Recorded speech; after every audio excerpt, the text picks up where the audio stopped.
ಈಗಾಗಲೇ ಮೊನ್ನೆ ಸನ್ಮಾನ್ಯ ಇವನ್ನ ಕಡೆಯವರು ಭಾಳ ಸ್ಪಷ್ಟವಾಗಿ ಸಂಪೂರ್ಣ ವಿಷಯವನ್ನು ತಿಳಿಸಿದ್ದಾರೆ. ನಮ್ಮ ಅಥಣಿಯಿಂದ ಒಂದು ವೇಳೆ ಬೆಳಗಾವಿ ಜಿಲ್ಲೆಯಲ್ಲಿ ಜಿಲ್ಲೆಗಳನ್ನು ಮಾಡಬೇಕನ್ನುವಂಥದ್ದು ಬಂದರೆ ಅಥಣಿನೂ ಕೂಡ ಮಾಡಬೇಕನ್ನುವಂಥ ಕೂಗು ನಮ್ಮಲ್ಲಿದೆ. ನಾವು ಕೂಡ ಅಥಣಿನ ಜಿಲ್ಲೆ ಮಾಡಬೇಕನ್ನುವಂಥದ್ದನ್ನು ನಾವು ಪ್ರಸ್ತಾವನೆ ಕೊಡ್ತಾಯಿದ್ದೀವಿ. ಈಗ ಯಾವ ಇದು ಅಥಣಿ ಡೆವಲಪ್ಮೆಂಟ್ ಆಗಿದೆ ಸರ್? ಸಾಕಷ್ಟು ಡೆವಲಪ್ಮೆಂಟ್ ಆಗಿದೆ. ಅದರಲ್ಲಿ ವಿಶೇಷವಾಗಿ ಮಹಾರಾಷ್ಟ್ರ ಗಡಿಯಲ್ಲಿದೆ. ನಮ್ಮದು ಅಥಣಿ ಕೊಟ್ಟಲ್ಗಿ ಲಾಸ್ಟ್ ಬೌಂಡ್ರಿ ಇದ್ದಾಗ ಅಥಣಿಯಿಂದ ಕೊಟ್ಟಲ್ಗಿ 40 ಕಿಲೋಮೀಟರ್, ಅಥಣಿಯಿಂದ ಬೆಳಗಾಮು 150 ಅಂದರೆ 190 ಕಿಲೋಮೀಟರ್. ನನ್ನ ಮತಕ್ಷೇತ್ರ ಬಿಜಾಪುರ ಬೌಂಡ್ರಿಗೆ ಮಹಾರಾಷ್ಟ್ರ ಬೌಂಡ್ರಿಗೆ ಹತ್ಕೊಂಡಾಗ ಆಡಳಿತಾತ್ಮಕವಾಗಿ ಮಾತ್ರ ಬೆಳಗಾಂದಲ್ಲೇ ಸಂಪರ್ಕ ಇದ್ದೀವಿ. ಯಾವುದೇ ವ್ಯವಹಾರ ಇರಲಿ, ಕೃಷಿ ಚಟುವಟಿಕೆ ಇರಲಿ, ಬಿಜಾಪುರ ಮಹಾರಾಷ್ಟ್ರನೇ ಹೆಚ್ಚು ಕಾಂಟ್ಯಾಕ್ಟ್ ಇರುವಂಥದ್ದು. ಸೊ ಹೀಗಾಗಿ ಅದು ಯಾವುದೇ ಸಂದರ್ಭದಲ್ಲಿ ಅಥಣಿ ಜಿಲ್ಲೆ ಆಗಬೇಕು. ಒಂದು ವೇಳೆ ಅಥಣಿ ಜಿಲ್ಲೆ ಮಾಡುವಂಥದ್ದು ಏನಾದ್ರು ಅಡಚಣೆ ಬಂದರೆ ನಾವು ಬಿಜಾಪುರಕ್ಕೆ ಸೇರ್ಕೋತೀವಿ ವಿನ ಬೆಳಗಾಂಗೆ ನಾವು ಒಲ್ ಅನ್ನುವಂಥದ್ದು ಕೂಡ ಅಥಣಿ ಜನರ ಪರಿಸ್ಥಿತಿ ಇದೆ. ಅಲ್ಲೇ ಸಸವೆಲ್ಲ ಅಥಣಿಯಲ್ಲೇ ಈಗೇನೊಂದು 75-80 ವಯಸ್ಕರದಾರ, ರೈತರದಾರ. ಅವರು ಸೊಲ್ಲಾಪುರ, ಬಿಜಾಪುರ, ಜತ್ತು, ಮಿರಜು, ಕೊಲ್ಲಾಪುರ ಇವನ್ ಪುನಃ ತನಕ ಟಚ್ ಇದೆ. ಅದು ಬೆಳಗಾವಿಗೆ ಬಂದಿಲ್ಲ ಅವರು. ಯಾಕೆ ಬರುವಂಥ ಪ್ರಸಂಗ ಇಲ್ಲ. ದೂರ ಅನ್ನೋಕ್ಕಿಂತ ನಾವೆಲ್ಲ ವ್ಯವಹಾರ ಎಲ್ಲ ಅಲ್ಲೇ ಆಗ್ತಾವೆ.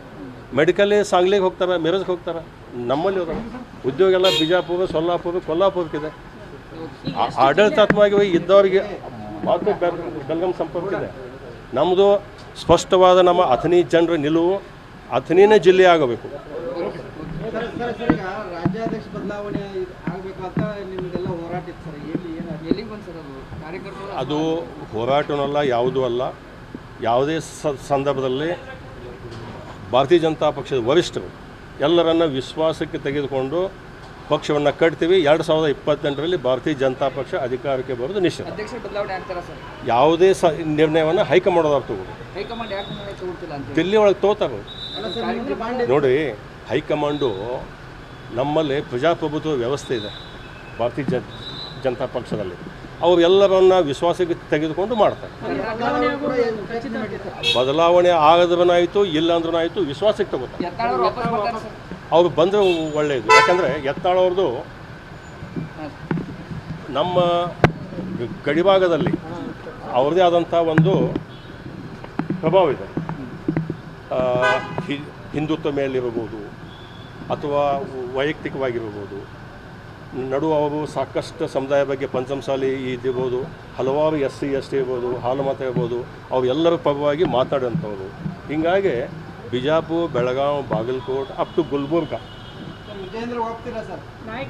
ಗುಲ್ಬರ್ಗ ಇಷ್ಟರಲ್ಲಿ ಅವ್ರದ್ದೇ ಆದಂಥ ಒಂದು ಪಡೆ ಇದೆ. ಈಗ ನನ್ನ ಮತಕ್ಷೇತ್ರದಲ್ಲೇ ಇವತ್ತು ನಮ್ಮ ಜೊತೆಗೆ ಇದ್ದಾರೆ. ಯತ್ನಾಳ್ ಹೋಗ್ಬೇಕು, ನಾವು ಬೇಕಂದಾಗ ಒಂದು 2-3 ಸಾವಿರ ಜನರು ಯತ್ನಾಳ್ ಅವ್ರಿಗೆ ಬೆನ್ನು ಹತ್ತಾರೆ. ಈ ಒಂದು ವೇಳೆ ಅವ್ರನ್ನೂ ವಿಶ್ವಾಸಕ್ಕೆ ತಗೊಳ್ಳಿಲ್ಲ ಅಂದರೆ ಸಾಕಷ್ಟು ನಮ್ಮ BJP ಅಭ್ಯರ್ಥಿಗಳು 2000-5000ದಲ್ಲಿ ಯಾವ ಬರುವುದವ ಅವ್ರಿಗೆಲ್ಲರಿಗೂ ತೊಂದರೆ ಆಗ್ತದೆ. ಅವ್ರದ್ದು ಶಕ್ತಿ ಇದೆ. ಅವ್ರನ್ನೂ ವಿಶ್ವಾಸಕ್ಕೆ ತೆಗೆದುಕೊಳ್ಬೇಕು, ಈ ಕಡೆ ಟೀಮನ್ನು ವಿಶ್ವಾಸಕ್ಕೆ ತೆಗೆದುಕೊಳ್ಬೇಕು. ತೆಗೆದುಕೊಂಡೇ ಪಕ್ಷವನ್ನು ಕಟ್ಟಬೇಕಾಗ್ತದೆ. ಇದನ್ನು ಹೈಕಮಾಂಡ್ದವರು ಭಾಳ ಸೂಕ್ಷ್ಮವಾಗಿ ಗಮನಿಸಿ ಸೂಕ್ತ ನಿರ್ಧಾರವನ್ನು ತೆಗೆದುಕೊಂಡು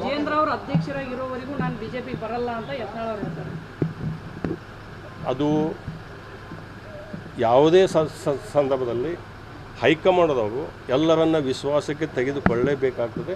ತೆಗೆದುಕೊಳ್ತಾರೆ. 28ಕ್ಕೆ BJP ಅಧಿಕಾರದಲ್ಲಿ ಬರ್ತದೆ. ಈಗಾಗಲೇ ಮೊನ್ನೆ ಸನ್ಮಾನ್ಯ ಇವನ್ನ ಕಡೆಯವರು ಭಾಳ ಸ್ಪಷ್ಟವಾಗಿ ಸಂಪೂರ್ಣ ವಿಷಯವನ್ನು ತಿಳಿಸಿದ್ದಾರೆ.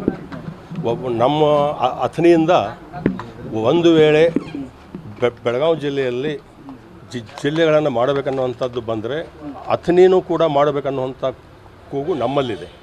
ನಾವು ಕೂಡ ಅಥಣಿನ ಜಿಲ್ಲೆ ಮಾಡಬೇಕನ್ನುವಂಥದ್ದನ್ನು ನಾವು ಪ್ರಸ್ತಾವನೆ ಕೊಡ್ತಾಯಿದ್ದೀವಿ. ಈಗ ಯಾವ ಇದು ಅಥಣಿ ಡೆವಲಪ್ಮೆಂಟ್ ಆಗಿದೆ ಸರ್? ಸಾಕಷ್ಟು ಡೆವಲಪ್ಮೆಂಟ್ ಆಗಿದೆ. ಅದರಲ್ಲಿ ವಿಶೇಷವಾಗಿ ಮಹಾರಾಷ್ಟ್ರ ಗಡಿಯಲ್ಲಿದೆ. ನಮ್ಮದು ಅಥಣಿ ಕೊಟ್ಟಲ್ಗಿ ಲಾಸ್ಟ್ ಬೌಂಡ್ರಿ ಇದ್ದಾಗ ಅಥಣಿಯಿಂದ ಕೊಟ್ಟಲ್ಗಿ 40 ಕಿಲೋಮೀಟರ್, ಅಥಣಿಯಿಂದ ಬೆಳಗಾಮು 150 ಅಂದರೆ 190 ಕಿಲೋಮೀಟರ್. ನನ್ನ ಮತಕ್ಷೇತ್ರ ಬಿಜಾಪುರ ಬೌಂಡ್ರಿಗೆ ಮಹಾರಾಷ್ಟ್ರ ಬೌಂಡ್ರಿಗೆ ಹತ್ಕೊಂಡಾಗ ಆಡಳಿತಾತ್ಮಕವಾಗಿ ಮಾತ್ರ ಬೆಳಗಾಂದಲ್ಲೇ ಸಂಪರ್ಕ ಇದ್ದೀವಿ. ಯಾವುದೇ ವ್ಯವಹಾರ ಇರಲಿ, ಕೃಷಿ ಚಟುವಟಿಕೆ ಇರಲಿ, ಬಿಜಾಪುರ ಮಹಾರಾಷ್ಟ್ರನೇ ಹೆಚ್ಚು ಕಾಂಟ್ಯಾಕ್ಟ್ ಇರುವಂಥದ್ದು. ಸೊ ಹೀಗಾಗಿ ಅದು ಯಾವುದೇ ಸಂದರ್ಭದಲ್ಲಿ ಅಥಣಿ ಜಿಲ್ಲೆ ಆಗಬೇಕು. ಒಂದು ವೇಳೆ ಅಥಣಿ ಜಿಲ್ಲೆ ಮಾಡುವಂಥದ್ದು ಏನಾದ್ರು ಅಡಚಣೆ ಬಂದರೆ ನಾವು ಬಿಜಾಪುರಕ್ಕೆ ಸೇರ್ಕೋತೀವಿ ವಿನ ಬೆಳಗಾಂಗೆ ನಾವು ಒಲ್ ಅನ್ನುವಂಥದ್ದು ಕೂಡ ಅಥಣಿ ಜನರ ಪರಿಸ್ಥಿತಿ ಇದೆ. ಅಲ್ಲೇ ಸರಳ ಅಥಣಿಯಲ್ಲೇ ಈಗೇನೊಂದು 75-80 ವಯಸ್ಕರದಾರ, ರೈತರದಾರ. ಅವರು ಸೊಲ್ಲಾಪುರ, ಬಿಜಾಪುರ, ಜತ್ತು, ಮಿರಜು, ಕೊಲ್ಲಾಪುರ ಇವನ್ ಪುನಃ ತನಕ ಟಚ್ ಅದ. ಅದು ಬೆಳಗಾಮಿಗೆ ಬಂದಿಲ್ಲ ಅವರು, ಯಾಕೆ ಬರುವಂಥ ಪ್ರಸಂಗ ಇಲ್ಲ. ದೂರ ಅನ್ನೋಕ್ಕಿಂತ ಅವರೆಲ್ಲ ವ್ಯವಹಾರ ಎಲ್ಲ ಅಲ್ಲೇ ಆಗ್ತಾವೆ. ಮೆಡಿಕಲ್ಲಿ ಸಾಂಗ್ಲಿಗೆ ಹೋಗ್ತಾರೆ, ಮಿರಜ್ಗೆ ಹೋಗ್ತಾರೆ. ನಮ್ಮಲ್ಲಿ ಹೋದ ಉದ್ಯೋಗ ಎಲ್ಲ ಬಿಜಾಪುರ, ಸೊಲ್ಲಾಪುರ, ಕೊಲ್ಲಾಪುರಕ್ಕಿದೆ. ಆಡಳಿತಾತ್ಮಕವಾಗಿ ಇದ್ದವರಿಗೆ ಮಾತ್ರ ಬೆಳಗಾಂ ಸಂಪರ್ಕ ಇದೆ.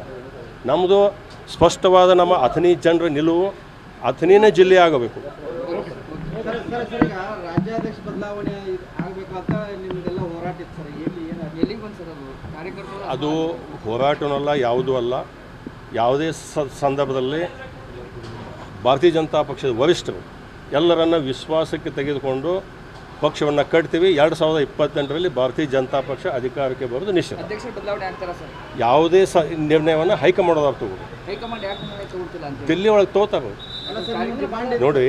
ಹೈಕಮಾಂಡು ನಮ್ಮಲ್ಲಿ ಪ್ರಜಾಪ್ರಭುತ್ವ ವ್ಯವಸ್ಥೆ ಇದೆ ಭಾರತೀಯ ಜನತಾ ಪಕ್ಷದಲ್ಲಿ. ಅವರು ಎಲ್ಲರನ್ನ ವಿಶ್ವಾಸಕ್ಕೆ ತೆಗೆದುಕೊಂಡು ಮಾಡ್ತಾರೆ. ಬದಲಾವಣೆ ಆಗದ್ರನಾಯಿತು, ಇಲ್ಲ ಅಂದ್ರೂ ವಿಶ್ವಾಸಕ್ಕೆ ತಗೋತಾರೆ. ಯತ್ನಾಳ್ ವಾಪಸ್ ಬರ್ತಾರೆ ಸರ್? ಅವ್ರು ಬಂದರೆ ಒಳ್ಳೆಯದು. ಯಾಕಂದರೆ ಯತ್ನಾಳ್ ಅವ್ರದ್ದು ನಮ್ಮ ಗಡಿಭಾಗದಲ್ಲಿ ಅವ್ರದ್ದೇ ಆದಂಥ ಒಂದು ಪ್ರಭಾವ ಇದೆ. ಹಿಂದುತ್ವ ಮೇಲಿರ್ಬೋದು ಅಥವಾ ವೈಯಕ್ತಿಕವಾಗಿರ್ಬೋದು.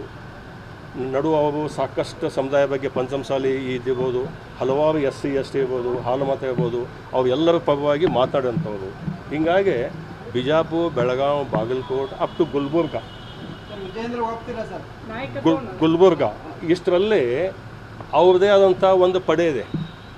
ಈಗ ನನ್ನ ಮತಕ್ಷೇತ್ರದಲ್ಲೇ ಇವತ್ತು ನಮ್ಮ ಜೊತೆಗೆ ಇದ್ದಾರೆ.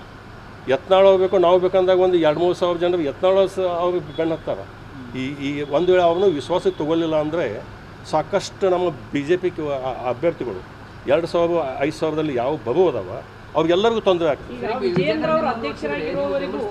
ಅವ್ರದ್ದು ಶಕ್ತಿ ಇದೆ, ಅವ್ರನ್ನೂ ವಿಶ್ವಾಸಕ್ಕೆ ತೆಗೆದುಕೊಳ್ಬೇಕು, ಈ ಕಡೆ ಟೀಮನ್ನು ವಿಶ್ವಾಸಕ್ಕೆ ತೆಗೆದುಕೊಳ್ಬೇಕು. ತೆಗೆದುಕೊಂಡೇ ಪಕ್ಷವನ್ನು ಕಟ್ಟಬೇಕಾಗ್ತದೆ. ಇದನ್ನು ಹೈಕಮಾಂಡ್ದವರು ಭಾಳ ಸೂಕ್ಷ್ಮವಾಗಿ ಗಮನಿಸಿ ಸೂಕ್ತ ನಿರ್ಧಾರವನ್ನು ತೆಗೆದುಕೊಂಡು. ವಿಜೇಂದ್ರ ಅವರು ಅಧ್ಯಕ್ಷರಾಗಿರೋವರೆಗೂ ನಾನು BJP ಬರಲ್ಲ ಅಂತ ಯತ್ನಾಳ್ ಅವರು ಹೇಳ್ತಾರೆ.